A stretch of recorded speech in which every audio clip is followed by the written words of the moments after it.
Hello everyone, welcome back to another video. हमारी आज की वीडियो है उन हजरात, उन वर्कर्स के लिए जो कि एक बिल्कुल ही फ्रेश हैं और जो है ना वो अभी न्यूली काम स्टार्ट करना चाह रहे हैं, लेकिन उनको टूल्स वगैरह का नहीं पता और जो है ना उनको जनरल वर्क का नहीं पता होता। तो आज हम डिस्कस करने वाले हैं pipe fitter, mechanical fitter, general fitter और मैकेनिकल टेक्नीशियंस के इंटरव्यू में, या आप जॉब स्टार्ट करने वाले हैं या आपको जॉब का पता तो है लेकिन उसमें टूल्स का आपको नहीं पता कि कौन से आप टूल्स आपने यूज़ करने हैं, या आप इंटरव्यू के दौरान जब भी जाते हैं तो हर इंटरव्यू पे तकरीबन तकरीबन 10 में से 5 क्वेश्चंस हमेशा जो है ना ये टूल्स के बारे में पूछते हैं कि आपको टूल नॉलेज कितना है। और टूल नॉलेज होना भी बहुत ज़रूरी है कि अगर हमें पता नहीं होगा कि हमने कौन सा काम करना है और किसके साथ करना है तो हम वो काम कभी भी नहीं कर सकेंगे। शुरू करने से पहले अगर आपने अब तक चैनल को सब्सक्राइब नहीं किया तो चैनल को कर लें सब्सक्राइब, और हम अब चलते हैं अपने टॉपिक की तरफ।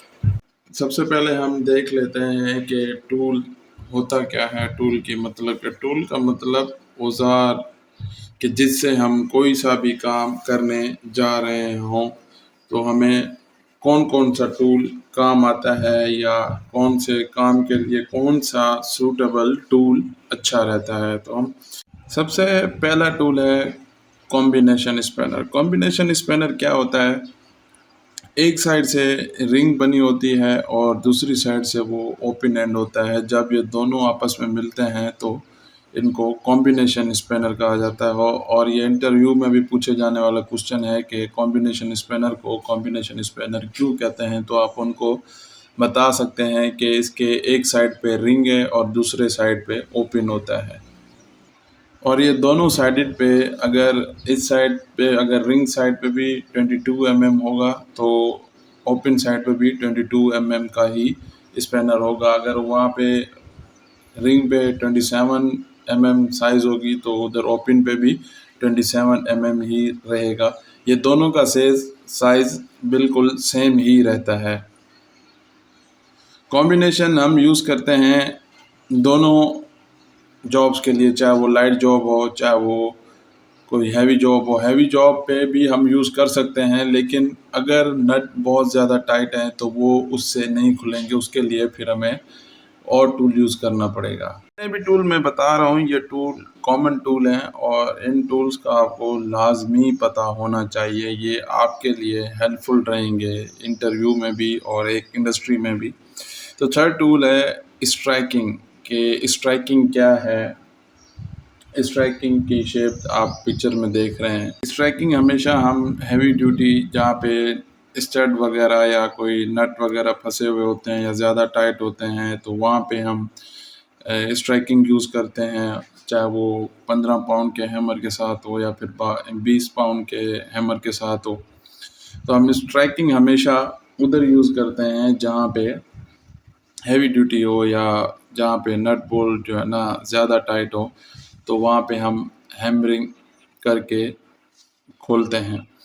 स्ट्राइकिंग में ये जो बैक वाला पोर्शन आप देख रहे हैं, इस बैक वाले पोर्शन पे ही हैमर की जगह बनी होती है जहाँ पे हैमर हिट होता है और चोट लगती है हैमर की, जिससे नट आहिस्ता आहिस्ता खुलना या नट या स्टड आहिस्ता आहिस्ता खुलना शुरू हो जाता है। और इससे फिर काफ़ी ज़्यादा लूज़ करने के बाद फिर हम वो नट स्टड हाथ से ही हम खोल लेते हैं। आफ्टर दैट अगर हम बात करें तो आफ्टर दैट है स्पड। जैसा कि आप पिक्चर में देख रहे हैं, स्पड दो किस्म के होते हैं, एक रिंग स्पड है और दूसरा ओपन है। जो ओपनर है वो थोड़ा सा सेफ नहीं है, उससे स्लिप होने के चांसेस होते हैं। इसलिए जब भी इंडस्ट्री में यूज़ करें तो आप रिंग स्पैनर स्पड यूज़ करें, क्योंकि रिंग में उसका जो ग्रिप होती है स्पड की वो ज़्यादा मजबूत होती है और उधर से वो स्लिप नहीं होता, और वो ये काफ़ी सेफ एंड साउंड भी है। स्पड के साथ हम हैवी ड्यूटी जॉब करते हैं। हैवी ड्यूटी से मतलब कहीं अगर लेवरिंग करनी हो, हमने छोटा सा अगर फोल्डिंग का पाइप है वो हम अगर आप पिक्चर में देखें तो पीछे से इंसर्ट करने की जगह है, हम वो पीछे से फोल्डिंग का पाइप इंसर्ट करके हम उससे लीवरिंग कर सकते हैं। और इसके साथ साथ अगर दो फ्लेंजेस आपस में मिसअलाइन है तो हम उनको अलाइन करने के लिए भी इस पट्टी यूज़ करते हैं। या जैसे होल बारी है, होल बारी की जगह हम इस पर इस्तेमाल काफ़ी जगहों पे कर सकते हैं। फिंगर सेवर का क्या काम है, फिंगर सेवर हम क्यों यूज़ करते हैं, अगर आप लोगों को भी पता है तो आप लोग कमेंट करके बता सकते हैं। एक्चुअली फिंगर सेवर इन्होंने तब लॉन्च किया था, ये टूल तब आया था जब काफ़ी इंसिडेंट्स के बाद इन्होंने बैठ के कोई इनका हल निकाला था कि जो फ्लेंज जो भी ओपन नहीं होते थे वो हम स्ट्राइकिंग के साथ जब भी फ्लेंज खोलते थे तो उसमें हर शटडाउन पे, हर प्रोजेक्ट पे किसी न किसी का इंसिडेंट फिंगर का होता ही होता था। तो इसलिए उन्होंने फिर ये फिंगर सेवर टूल लेके आए इंडस्ट्रीज़ में, और हर डिफरेंट कंपनी के पास टूल रूम में ये अवेलेबल रहता है। फिंगर सेवर नाम से पता चल रहा है कि हमारे हाथ की उंगलियों का बचाव, और हमारे हाथ की उंगलियों का बचाव ऐसे जैसे हम जब भी स्ट्राइकिंग यूज़ करते हैं, जैसा कि आप पिक्चर में देख रहे हैं, तो अगर फिंगर सेवर ना हो, अगर हम हाथ के साथ पकड़ के खड़े हों और वो अगर हैमर बाय चांस या बाय मिस्टेक अगर वो हैमर थोड़ा सा भी स्लिप हो तो वो हमारे हैंड पे या हमारे फिंगर जो जिसके साथ हम स्ट्राइकिंग को पकड़ के खड़े होंगे वो डैमेज हो सकती है, और उससे हमें बहुत ज़्यादा चोट लग सकती है, इंसिडेंट हो सकता है। इसलिए हम जब भी स्ट्राइकिंग यूज़ करेंगे या स्ट्राइकिंग हमने यूज़ करनी हो, कोई भी फ्लैंज ओपन करना हो, तो स्ट्राइकिंग के साथ हमेशा कोशिश किया करें कि फिंगर सेवर टूल लाजमी यूज़ किया करें। और इसका दूसरा बेनिफिट ये है कि ये स्ट्राइकिंग को काफ़ी ज़्यादा मजबूती से पकड़ के रखती है। जैसे अगर स्ट्राइकिंग स्लिप भी हो, स्ट्राइकिंग ताकि नीचे ना गिरे, अगर हम ऊपर हाइट पे काम कर रहे हैं तो नीचे वर्कर्स खड़े हो सकते हैं, और स्ट्राइकिंग का वेट अगर ज़्यादा है, अगर ऊपर हाइट से भी कोई स्ट्राइकिंग या कोई छोटा सा भी नट गिरता है तो उसका वेट काफ़ी ज़्यादा बढ़ जाता है। तो इसलिए कोशिश किया करें कि हमेशा जो भी नीचे काम करने वाले बंदे हों उनका, वर्कर्स का, उनका ख्याल लाजमी करें, और फिंगर सेवर हमेशा स्ट्राइकिंग के साथ लाजमी यूज़ किया करें। आफ्टर फिंगर सेवर है टूल टाई। टूल टाई का भी यही काम होता है, इसका भी बेनिफिट यही है कि ये टूल को नीचे नहीं गिरने देता। जब भी हम अगर कहीं काम करने जा रहे हैं साइड पे, अगर वो काम हम हाइट पे कर रहे हैं और हम हैमरिंग कर रहे हैं या हम कॉम्बिनेशन स्पैनर ही चाहे यूज़ कर रहे हैं, तो उसके साथ हम टूल टाई का इस्तेमाल लाजमी करेंगे, क्योंकि ये टूल को नीचे नहीं गिरने देता। बाज़ औक़ात काफ़ी जगहों पे चांसेस होते हैं वर्कर की तबीयत ख़राब होती है, वर्कर थके हुए होते हैं, या अगर आप बाय चांस भी जो है ना, बाय चांस भी हैमर आपके हाथ से गिर सकता है, या आपके हाथ से स्पैनर या कोई सा भी चीज़ गिर सकती है, कोई टूल गिर सकता है। तो उसके लिए जो भी टूल आप यूज़ करें उसके साथ टूल टाई का इस्तेमाल लाजमी करें। टूल टाई जब भी आप यूज़ करेंगे तो आपके अगर हाथ से टूल नीचे गिर भी जाएगा तो उसे टूल टाई अपनी जगह में होल्ड कर लेगी, उसको नीचे नहीं गिरने देगी। ना ही इससे आपको चोट लगेगी, ना ही आपके साथ जो काम कर रहे हैं उनको चोट लगेगी, या अगर आप कहीं हाइट पे काम कर रहे हैं, ना ही आपका टूल नीचे गिरेगा और ना ही नीचे वाली कोई टीम इससे डिस्टर्ब होगी। और टूल टाई का ये सबसे अच्छा और सबसे ज़्यादा फ़ायदा यही है कि ये टूल को नीचे नहीं गिरने देती। 7 नंबर पे है स्क्रू ड्राइवर, और स्क्रू ड्राइवर कॉमनली यूज़ होने वाला टूल है और इस टूल का सबको पता ही है, लेकिन एक इंडस्ट्री लाइफ में इसका यूजेज ये है, जब भी आप एक फ्लेंज ओपन करते हैं और उसके बीच में पुरानी गैसकिट है, तो उस गैस किट को आप कैसे निकालेंगे, तो उस गैस किट को हमेशा आपने स्क्रू ड्राइवर की मदद से बाहर निकालनी है। अगर आप फिंगर यूज़ करेंगे तो बाय चांस अगर वो फ्लेंज की टेंशन ज़्यादा हुई और वो फ्लैंज आपस में आके टकरा गए और उसके बीच में आपकी फिंगर आ गई, या अगर कोई हेड है किसी मैकेनिकली फेलियर की वजह से वो हेड अपनी जगह पे वापस आ गया और आपकी फिंगर उस बीच में हुई, तो इससे बहुत ज़्यादा इंजरी हो सकती है, इंसिडेंट हो सकता है। तो उससे बचने के लिए आपने जब भी पुरानी गैस्केट फ्लैंज से, हेड से या मेनवे से निकालनी हो तो आपने स्क्रू ड्राइवर का लाजमी यूज़ करना है। और 8th नंबर पे है होल बारी। होल बारी का काम वैसे हैवी ड्यूटी जॉब्स होता है, लेकिन इंडस्ट्री में बाज़ औक़ात ये काफ़ी जगहों पे इसका यूजेज मना किया होता है, क्योंकि इसके शार्प एजेस की वजह से अगर कोई हाइट पे काम कर रहे हैं हम और वहाँ से वो स्लिप हो जाए और किसी को नीचे आके हिट हो लगती है या हिट होती है, तो उससे काफ़ी ज़्यादा नुकसान होता है। इसलिए ये काफ़ी इंडस्ट्रीज़ में बैन कर दी गई है। लेकिन इसका काम यही होता है कि अगर कोई फ्लैंज मिस अलाइन है या कोई हेड मिस अलाइन है, तो हम उससे इजीली लिफ्ट करके या उससे होल टू होल जो है ना, हम उससे मैच करके वो हेड या वो फ्लैंज वगैरह हम अपनी पोजीशन पे अच्छी तरह से अलाइन कर सकते हैं, और उसके टाइट अपोजिट बोल्ट टाइट करने के बाद हम इसको निकाल लेते हैं। 9th नंबर पे है पाइप रेंच। पाइप रेंच का सबको पता है, पाइप रेंच हर घर में भी यूज़ होता है। अगर इंडस्ट्री लाइफ में बात करें तो इंडस्ट्री में हम पाइप कनेक्शंस जितने भी होते हैं वो, या पाइप फिटिंग हमने जितनी भी करनी हो, अगर आप हेडोटेस्ट कर रहे हैं किसी एक्सचेंजर का, किसी लाइन का, तो वहाँ पे पाइप फिटिंग्स में हमेशा पाइप रेंच यूज़ किया जाता है।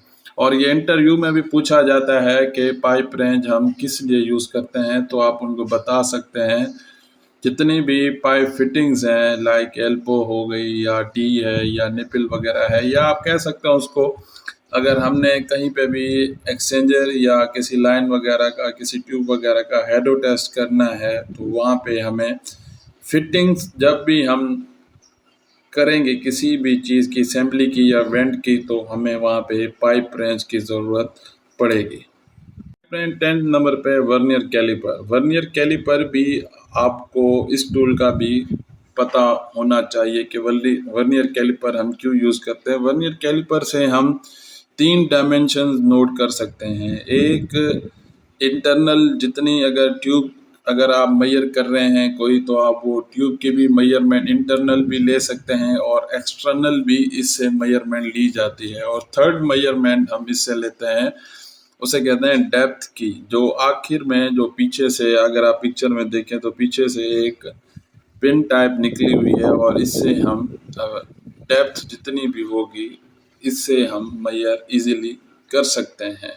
11th नंबर पे है एडजस्टेबल। एडजस्टेबल कॉमन टूल है, ये एक हर घर में भी इस्तेमाल कर सकते हैं हम, लेकिन काफ़ी इंडस्ट्रीज़ में ये बैन कर दिया गया है, क्योंकि एडजस्टेबल इसके फेस के अंदर कोई भी एजेस वगैरह नहीं बनी हुई ग्रिप के लिए, तो ये टूल काफ़ी ज़्यादा स्लिप होता है और इसका ग्रिप भी अच्छा नहीं है, तो इसलिए काफ़ी इंडस्ट्रीज़ ने इसको बैन कर दिया है।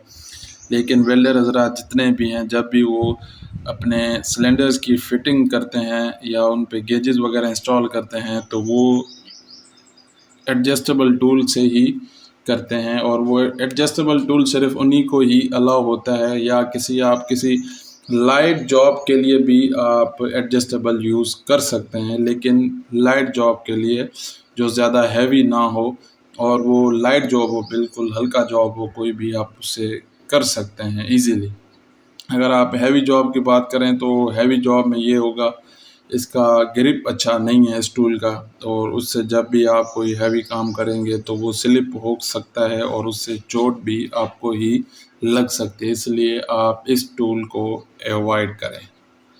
आफ्टर एडजस्टेबल अगर हम बात करें तो टूल बैग है। टूल बैग आपको पता है, ये नाम से पता चल रहा है कि जितना भी आप टूल रूम से इशू करवाते हैं, तो इतना सारा टूल आप कैसे लेके जाएंगे अपने हाथों में, तो उसके लिए आपको प्रॉपर एक टूल बैग इशू कराना चाहिए। और सारा टूल जो भी टूल रूम से इशू कराएं, या फिर वो शिफ्टिंग में जब भी आप अगर नीचे काम कर रहे हैं, आपने ऊपर अभी आपको दूसरा परमिट मिला है और आप ऊपर जा रहे हैं किसी और जॉब के लिए, तो वहाँ पे ये टूल कैसे लेके जाएंगे? तो आपके पास टूल बैग का होना लाजमी है। सारा टूल आप इजीली कैरी कर सकते हैं टूल बैग में। टूल बैग है, टूल ट्रे का भी होना लाजमी है कि जब भी आप अगर टूल बैग से अपना टूल निकालते हैं, जितना भी आपको काम आने वाला टूल है वो आप एक टूल ट्रे में सेपरेट रख सकते हैं। जैसे परमिट आएगा आप अपना काम शुरू करेंगे, और अगर आपका काम नट बोल्ट ओपनिंग का है या हेड ओपनिंग का है, तो जो जो नट आप खोलते जाएंगे, स्टड खोलते जाएंगे, वो आप आराम से इजीली ट्रेज में रखते जाएंगे और वो ट्रेज में सेफ रहेंगे। जिसके बाद अगर शटडाउन में आप काम कर रहे हैं, जब आपको फिर उसका बॉक्सअप का परमिट मिलेगा तो आप वहाँ से इजीली उठा के ट्रे से आप यूज़ कर सकते हैं, उनको दोबारा रीइंस्टॉल कर सकते हैं, स्टड को भी नट को भी। अगर टूल ट्रे नहीं होगी तो अगर आप वैसे फ्लोर पे या ऊपर आप ऐसे नट बोल्ट या स्टड वगैरह रखते जाएंगे तो कोई भी बंदा, कोई भी वर्कर आके उसमें स्टक हो सकता है, नीचे गिर सकता है, और वहाँ पे हाउस कीपिंग प्रॉपर नहीं हुई हुई होगी तो उससे काफ़ी वायलेशंस हो सकती हैं। तो टूल ट्रे अगर हम बात करें तो जब भी आप जितने भी ग्राइंडर मैन हैं, ग्राइंडर हजरात हैं जो ग्राइंडर यूज़ करते हैं या जिनका काम ग्राइंडिंग के साथ है, तो उनके लिए फेस शीट का होना बहुत बहुत ज़रूरी है। फेस शीट जितने भी, जब भी आप ग्राइंडिंग या कटिंग वगैरह का काम करते हैं तो उससे जितने भी स्पार्क प्रोड्यूस होते हैं वो आपको हिट हो सकते हैं, वो स्पार्क आपको ही लगते हैं। तो उससे एक तो आपको एप्रॉन पहनना चाहिए और दूसरा फेस पे जैसे स्पार्क्स ना लगें उसके लिए हम हमेशा फेस शीट यूज़ करते हैं। फ्लैंज सेपरेटर हम क्यों यूज़ करते हैं, अगर आपको पहले से पता है तो आप कमेंट करके बता सकते हैं, वरना मैं आपको बता देता हूँ। फ्लैंज सेपरेटर का मतलब है जब भी आप फ्लैंज खोलते हैं और उनके बीच में गैप नहीं आ रहा और आपको गैप थोड़ा ज़्यादा करना है, उसके बीच में 5 mm का, 4 mm का या 7 mm का आपने ब्लाइंड देना है, तो उसके लिए आपने गैप बढ़ाना है, तो उसके लिए हम फ्लैंज सेपरेटर यूज़ करते हैं ताकि उसके बीच में गैप आ सके। जैक, हाइड्रोलिक जैक है, ये भी बॉटल जैक कहते हैं जिसको हम, ये भी एक लिफ्टिंग के लिए, लिफ्टिंग पर्पस के लिए हम इसको यूज़ कर सकते हैं, या किसी चीज़ को होल्ड करना हो किसी थोड़े से टाइम के लिए तो हम वहाँ पे ये जैक भी यूज़ कर सकते हैं। जब भी आपको एक टेम्परेरी गैस्केट बनानी होती है तो आपको चीज़ल की ज़रूरत होती है, और उसके साथ साथ शिम कटर और टिन कटर, इन दोनों की भी ज़रूरत होती है। इनसे क्या होता है, अगर आपके पास प्रॉपर गैस कटिंग मशीन नहीं है तो आप चीज़ल, शिम कटर और टिन कटर के साथ आप इजीली अपनी टेम्परेरी गैस्केट बना सकते हैं। आफ्टर दैट है स्क्रैपर। स्क्रैपर का आपको पता ही है कि जब भी आपने किसी चीज़ की क्लीनिंग वगैरह करनी हो तो आपको स्क्रैपर की ज़रूरत पड़ती है, और स्क्रैपर का मेन फंक्शन या मेन काम भी यही होता है कि वो क्लीनिंग के लिए, मैकेनिकल क्लीनिंग या नॉर्मल क्लीनिंग के लिए हम हमेशा स्क्रैपर का यूज़ करते हैं। इन द लास्ट है मीटर टेप। और मीटर टेप का आपको पता ही है, इससे हम कोई सी भी, जितनी भी फील्ड की ये लेंथ होती हैं, डायमेंशंस होती हैं, वो हम मीटर टेप के साथ मेजर कर सकते हैं, चाहे वो मीटर्स में हो, चाहे वो फुट में हो, चाहे वो इंचज़ में हो, चाहे वो सेंटीमीटर्स में हो, चाहे वो इवन किसी मिलीमीटर जिसे हम कहते हैं, चाहे उसमें भी होगा, तो हम वो मीटर टेप के साथ मेजर करते हैं।